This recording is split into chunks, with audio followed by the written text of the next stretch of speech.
they got less votes than Jeremy Corbyn did 5 years ago. Really? Yep. Fact. We've seen Labour get into power, obviously change of government first time in 14 years. They seem like their housing sections within their manifesto is quite high up on the priority list. Do you think that's going to halt the exit rate of landlords? Do you think they'll hang on to their properties? The imbalance created of demand and supply of rental homes is party time for landlords. So why landlords would walk away is beyond him. They've got to go back to square one. They can't put any emergency legislation into place just for Section 21 notices. I've seen the articles on that they can't do that. So again, you just never know. Welcome back to another episode of the Investors Corner. Today I'm joined by Mike and Ian. Guys, how are we? Very well. Good. Well, Good. fallout of the election, so just getting ourselves in order to work out exactly what's going on. Chancellor's been on this week. Chancellor's been on this week. Yeah, so we've got a Labour government now. We sort of predicted that in our previous episodes, though, didn't we? I wouldn't do too much. I wouldn't pat ourselves on the back too hard. But we sort of knew that it predicting was gonna. Interestingly, they got less votes than Jeremy Corbyn did 5 years ago. Really? Yep. Fact. Less votes than Jeremy Corbyn when he was destroyed and almost took Labour down. They actually got less percentage of the popular vote. Did he get voted in locally as an independent as well? He did. Corbyn. He's back. Yeah. Wow. See him in his Politics. cream Who suit. paid attention? Let us know in the comments if you did. It seemed like not many people did this time round. I did a poll on my LinkedIn and 68% of people said they were talking about the Euros and not the election on election day. YouGov did a poll this week. 88% of Britons have discussed this topic in the last few days. Can you guess what that is? I'll give you a clue. It's not the election and it's not the England football team. The weather. Correct. Correct. There you go. Beat me to Hot it. topic. There you go. I've discussed it in the last 2 Few days after Yeah. the election, we're back on the weather. Yeah. Good old it's the Brits, most eh? important thing. And lesser people turned out to vote as well than previous times. I think it was absolutely. down by about another 10%. So only 55 or 60% of people actually voted. Yeah. So that probably Not a surprise, I don't think. There's a lot of people who are very disillusioned by the whole situation and don't believe that the manifestos are actually going to do anything. like we said, probably people just didn't want to vote for anyone really, but people felt like they had to, and some I've people got a fun Keir couldn't be bothered. Starmer look-alike. Does anyone want it? Yeah, go on then. It's not Southgate, no. Does anyone watch Gogglebox? No. Yeah. Lee and Jenny, the old lady and the younger guy in the caravan. If you combine Lee and Jenny, it's Keir Starmer. There you go. Look that up. Yeah, make sure you do. Anyone who's on Google. Don't It's watch good. it. Lost on me. Conversation topic for you both. So, landlords exiting has been... I'm bringing it back to serious. Yeah. Yeah. Landlords exiting have been a big topic of the last 12 to 24 months. Do you think now that we've seen Labour get into power, obviously change of government first time in 14 years, they seem like their housing sections within their manifesto is quite high up on the priority list. Do you think that's going to halt the exit rate of landlords? Do you think they'll hang on to their properties when maybe they were looking to sell them previously? Or do you think they'll be unfazed? Or do you think they'll now be seeing that mortgage rates have just started to creep down again and maybe now is the time to acquire investments? What side of the fence would you be on? I think it all depends what happens with the mortgage rates. Now, before the election happened, we were looking at stats and we saw an actual increase in supply coming into the rental market than previous months. And I think the lead up to the election, I think people already had it in their minds that Labour were going to get in. I think a high percentage of people had that. They came out with their manifesto, the housing stuff on there, they knew about, and we still saw an increase in the supply come through. So, look, it all depends. I mean, we're into the unknown, aren't we? With politicians saying that they're going to do one thing and then either completely do the opposite thing or it doesn't get implemented for 2-3 years.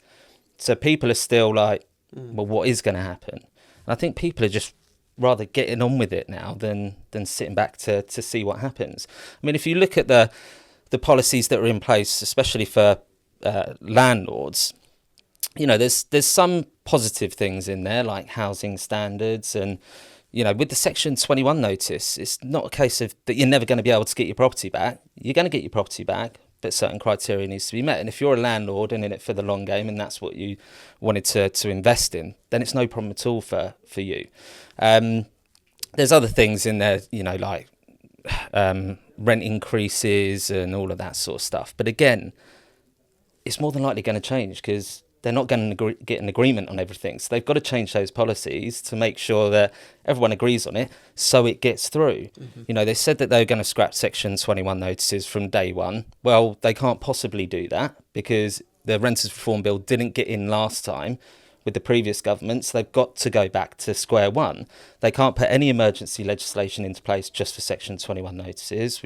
I've seen the articles on that they can't do that. So again, you just never know. They might change it further on down the line, they might not, but it's all unknown, really. And I think that's why people are just getting on with it. Yeah. Is that the sort of conversation you've been having with landlords this week since the election, or even the week prior, because we knew what was happening? So I had a few clients come to me after the election had been announced and that Labour got it in, and they said, look, what does that mean for the rentals market and the lettings market? And my response to them is nothing right now, because nothing has been set in stone. Until they put something in place with a deadline date on when it's going to happen and how it's going to happen, what can we do? Can't do anything. So carry on as normal. You've got nothing to worry about right now. I'll let you know when there is something to worry about, but crack on. So Labour, part of their manifesto is to build 150,000 social houses a year. So a great rebuild of council housing, for want of a better phrase. The Conservative government were trying to chase out private landlords by bringing in big real estate investment trusts and corporations and pension houses to build huge schemes. Are the Labour government going to go a little bit back to their roots and try and build out social housing to alleviate that problem and replace the private landlords that are lost? Yeah, I mean, possibly. I mean, again, it just all depends on what they want to do and who they want to appeal to. Social housing, yeah, we do need more of it. But how are they going to do it? It's all very well saying, yeah, we want to do 150,000. Well, that's been said before. It never happened.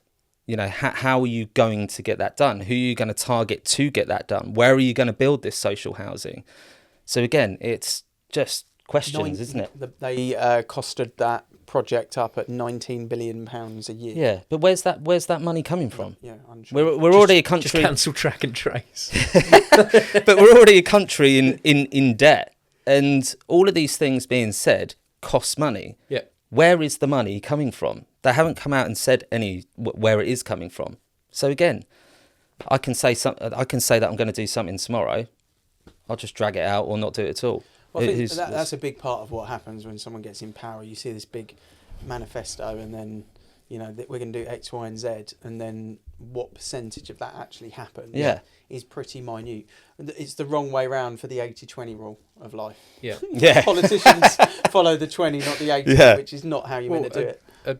A multi-millionaire businessman once said to me, "There's no point in setting targets that are achievable for a big company." So as the government, they might be looking at the same things. Well, there's no point in setting achievable targets. We have to set them way up here in order to get a certain percentage of it actually done. But by doing that, they're losing trust of everyone. Absolutely. Because they're not saying what they've done. Indeed, totally agree. But it's like when they're talking about making the planning application process faster with the councils and all of that sort of stuff. Well, we were going to do that before. Never happened. How are they going to do that? Yeah. Because you can't just click your fingers and say you're going to do it. Blowing through local council bill. I got a text from that's not Love Island. Oof, from a source. From one of the senior planners in a borough council. I'm not going to name him. And he asked me a question about searches, whether any kind, something that had happened and been registered would ever come up in a search. And he said, I would ask our environmental health team, but the last one out switched the lights off a couple of years ago. So there's literally tumbleweed blowing through his office because he's got no one to ask. He's asking me in the private sector. Strange question. but it kind of shows the situation that councils have got: no funding, no staff, Yeah. and it's going to be really, really difficult for them to attract planners when planners can go into the private sector and earn a lot more money. Probably be happier. Ironic that for a couple of £100 a month, we actually have the software to give him that information as well. Yeah, no, yeah, absolutely. Yeah.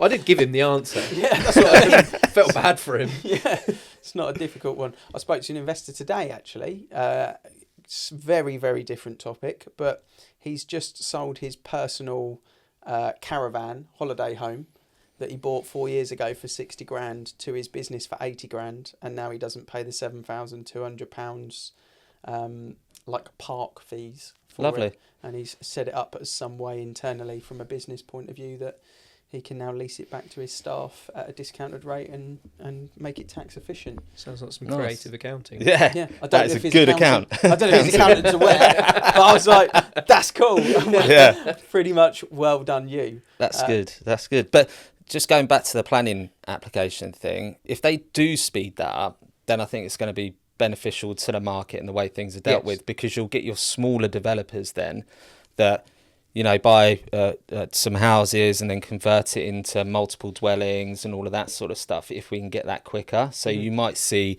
smaller developers coming through. Obviously, you've got the large developers and there's no touching them. But, yeah, hopefully they'll get back on track as well and provide more housing also. Well, the number and of all smaller that. developers out there, we've had that chat, haven't we, with our new homes guys. The number of smaller developers that have come through in the last 10 to 20 years has dropped dramatically. Yeah. Because it's so much harder. You have to hold land for a number of years, which a small developer just can't do because they don't have the cash flow in order to do it. They're not Berkeley Homes or Vistry Group who can just land bank hundreds of acres, thousands of acres, whatever it is, every year and just watch that investment grow. Do you want some positivity? I feel like this is going Oh, down. yes, please, Yeah. Mike. Go on. I watched a webinar with Roger Martin Fagg My this favourite morning. Roger. Oh, My favourite Roger. Yeah. Even better than Roger the finance Moore. man. The finance man. Behavioural economist. That's exactly Financial what it That's economist. it. Fancy word. Behaviour economist. Yes. Big reason why we opened Avocado Property, because we were sat here during COVID panicking, wondering whether it was a good thing or a bad thing, whether we're about to lose all our money. He gave us a hose pipe analogy and we went, we're in. Yes, exactly. He said exactly what would happen coming out of furlough and coming out of COVID, and was exactly right. Yeah. And so I have a certain amount of trust. His prediction is the economy will grow 1.5% this year. Okay. And I quote, the imbalance created of demand and supply of rental homes is party time for landlords. So why landlords would walk away is beyond him, Yeah. Yeah. which it's not exactly sitting on the fence. No. But also, if you look at anything historic, when interest rates go up and the cost of borrowing goes up and buyers go down and prices have levelled out, which if you look at the Halifax report for June, they said prices dropped by 0.2%. If you look at Nationwide, they went up by 0.2%. If you look at things across the last year, should we say, then it's about 1% either way, depending on which report you're looking at. Yep. So as an investor, typically what we would always say is when rates are at their highest, which let's say they've peaked, second time peak from last year's peak, then now's the time to strike, because inevitably what is going to happen is if rates start to drop a little bit and confidence is restored after the election's out the way, this, that and the other, which it feels like it is, there's more buyer activity every single month of the year so far, well then prices are potentially going to climb. So you bite the bullet for 2 or 3 years on the higher interest rate. Yep. And then you've got yourself a really bloody good deal when the next boom happens. And it will happen in the next 3, 4 or 5 years. You know, there will be another spike where 1 year we'll just see a 12 to 15% increase in house prices. You're either on the boat or you're off. So grab your balls and get on. Yeah. Or, Jude Bellingham. sit there in regret and don't. Yeah. Well, in real terms, across the country, houses are cheaper than they were in 2007, pre-crash, against wages. It's more affordable to buy a house than it was 20 years ago. So with that in mind and the way rents are, it's not that difficult to find. If yield is the imperfect calculation of things, but it's a great way to compare things. I was out at a buy-to-let this morning, which is 10 minutes walk from a Crossrail station, 8% yield. Solid. Like, That's it's pretty. Yeah. That's what you need, isn't it? Because Pretty easy money. it is easy money. So I think anything above sort of 7.5% is, you've got to get on that boat and go and take a look and get it if you can make it work. Are we saying today is the cheapest day to buy a property again? We're back. Are we back? Are we back? Can we put it back on the wall? Today's the cheapest day to buy a property. Quite possibly. I like Roger. He's always got some factual and logical way of putting things across. Any other takeaways from that webinar? Or just landlords parking? Other than he called evictions executions. Nice. He went a little bit Biden. Yeah, well, he did a little bit. Yeah, he referred to landlord executions, which wasn't great. But other than that, probably the most intelligent person you will ever listen to on a short webinar or podcast is him. If you want predictions, how did the rest of the estate agent guests on that compare? Did they struggle a little? Well, we had Chris Watkin, and he brought up many slides. The phrase "willy waving" was used.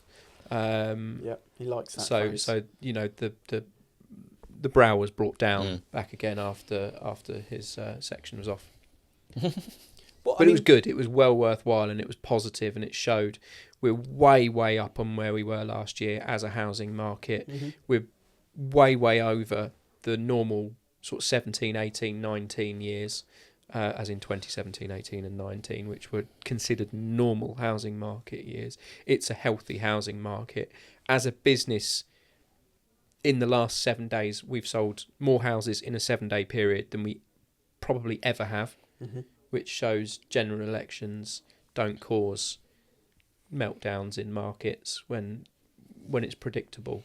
When things happen as you expect them to. Do you think any of that will change, though, that now the Labour government are in and looking at their part? I mean, I don't know what their only if they drop bombshells, bombshells, really. Drop a bombshell and everyone stops, don't they? I mean, I've listened to the new Chancellor. I've listened to a few of the Labour people. I've listened to Keir Starmer, obviously, in the lead-up.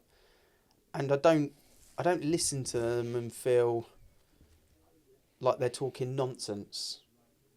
It's not like France or America then. No. But did they mention anything like stamp duty help or anything like that to get them off? Yeah, a lot of it was around. So they were talking about I can't remember the phrase they used for it, but regulating the housing market. So they're quite big on trying to eradicate the amount of vacant properties that sit around the country, and that was something that was quite interesting because you look at that and you think there's a bit of logic that's been used there. There's a lot of these vacant properties. A lot of them are owned by foreign nationals, and they're just sat there in these estates, empty, and in London, and you think, we've got all this housing shortage, and people are taking the mick out of the country a little bit by kind of almost laundering in some fashion or another, and they're basically saying, no, if you're going to just leave a property vacant, we're going to hike up the tax on it, the fine on it, the council tax on it, whatever you want to look at it, to either force someone into renting it and allowing a tenant to move in, which helps the shortage of property,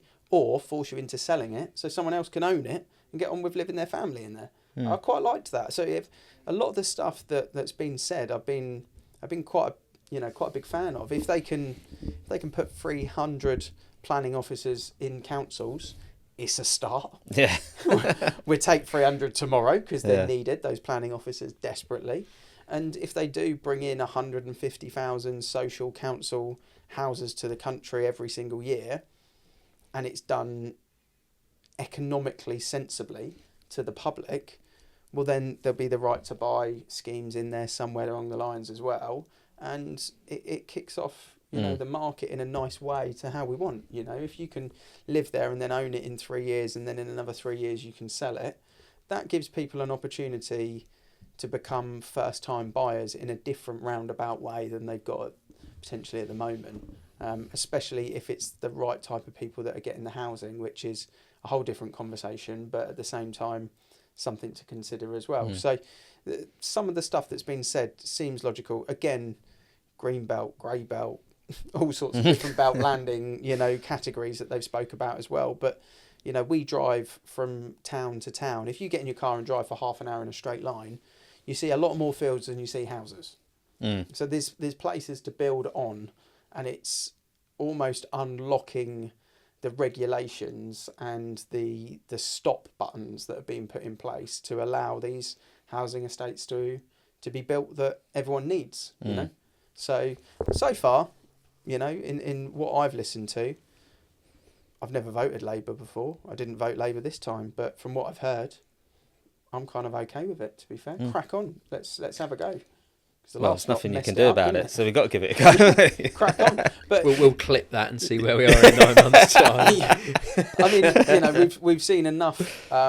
We go back to the old kamikaze Quasimodo, when he decided to drop a bombshell on the budget. We've had absolute disasters in blue, haven't we? Absolute disasters. Brexit, disasters, all sorts of things that happened. Let's just have some boring common sense and get on with it. Like that's what I'm. You can bitch and moan about it on socials and all that side of it. All the keyboard warriors have come out this week, rah rah rah. You see the people on TikTok and Instagram on their reels that doom and gloom. Whatever. Like it's just white noise to most people now. The weather's cack. We're getting on with life. It's the middle of July. The Euros are still on till this weekend. Let's get on and enjoy. And life. England's still in the Euros as well, so something to be The happy point of about. recording, we don't know. They will be. They will be. At the point of recording, we're recording this on a Tuesday. It's out on the Friday, so let's see what happens tomorrow night. But hopefully we're listening back to this on Friday. And we're still in it. We're still in it. Sorry to interrupt this podcast episode, but if you're watching on YouTube, then please make sure you hit that subscribe button so you're notified of any future releases of episodes of the Investor Corner.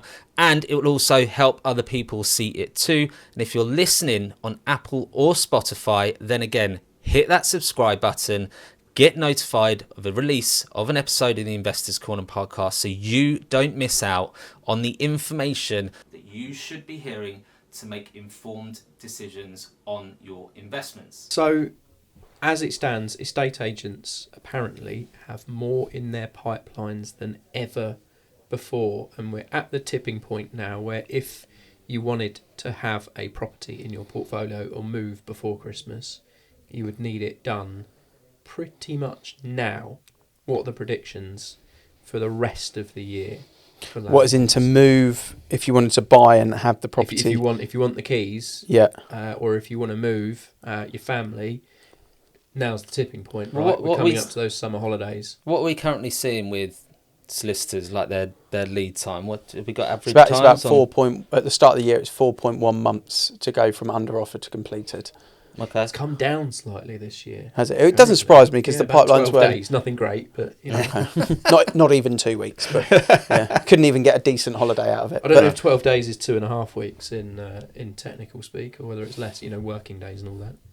But where's your predictions for the rest of this year? Where do they lie for rentals and for house prices? So I think rental price wise, so that last month we were at 6.6%. This month we're on 7%. It's seasonal with lettings, we all know that, and rental prices. We're in the summer months now. As we continue to go into those months, we'll probably see rental pricing increase slightly again. Not as high as last year. I think last year we were in a bit of a proper hot market where it was double rate inflation. There was less supply out there, loads more demands. Mortgage rates seem to be holding steady and may come down slightly when the Bank of England rate comes down, potentially. So that might get more people buying property as well. So I think certainly from now until end of September, beginning of October time, we'll see good inflation rates on rentals, and then further when we get into the sort of colder months when people don't really want to look before Christmas or after Christmas, then we might see them come down slightly. But we're still at around 7-8% inflation, so it's still a good time.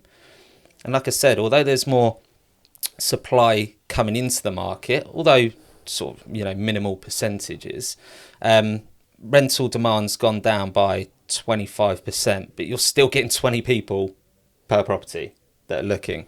we had one in Stevenage the other day. 160 inquiries came through from that one. And what timescale? Silly. 160 inquiries came through within 3 or 4 days.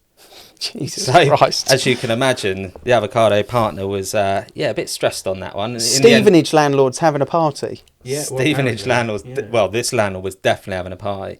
The partner did about 30 viewings in the end. But yeah, I mean, like I said, somewhere like that where it's a hot market for rental properties, completely different overall. But you're still getting those inquiries coming through. Average time for us to find a tenant at the moment to get an offer accepted is probably about 4 or 5 days. So still busy, and it will continue that way for the rest of the year, I think. So yeah, rental market wise, all positive to me. I would say by the end of the year, inflation will have carried on to be around 2%. I think the housing market, in terms of average house prices on land registry, not on portals or anything like that, but on land registry, we will have seen a 12-month window of price increases by the same, about 2%. I think it will end up. I think there'll be a stronger end to this year, and I think it's about 1% now. So I think it'll average out about 2%. I think at the next base rate, we will see a drop in the Bank of England base rate. I think within the next 5 to 6 months, we will see the average mortgage rate circa 0.5% lower in all categories than where it sits at the moment. I think England will win the Euros, Facebook stock will increase, and there'll be more electric cars on the road. That's my forecast for 2024. Have you still got Facebook stock? Yes.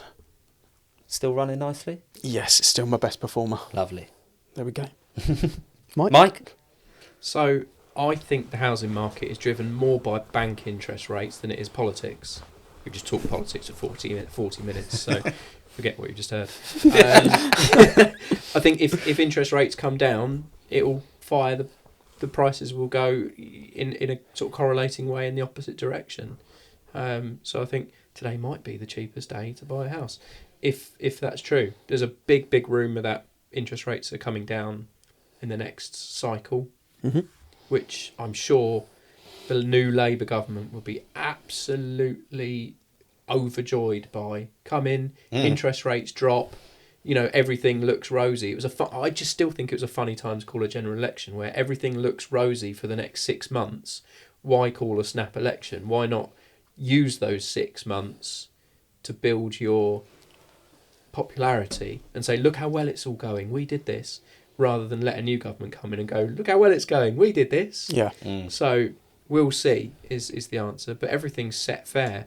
As I say, I watched my webinar this morning. I'm in a good mood about it. Good. It's probably a good time to get the Mortgage Tribe boys on, I would say, in the next week or two. Yeah. So if you're watching on YouTube, please hit subscribe to the channel, because then that will help you get the notification when we get the mortgage advisors sitting on this sofa to talk to them about what actually is going on with swap rates and banks and rates and stuff like that. If you're listening on Apple or Spotify, subscribe to the channel. Get that notification when it comes out. Even if it's not the show or the episode for you, you can ignore it, but you still get the notification, because if it is the one for you, you can then listen to it hot off the press.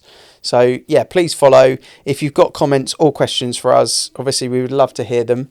And yeah, we've got some exciting guests lined up, some good topics of conversation. And I hope everyone's enjoyed listening and watching this show.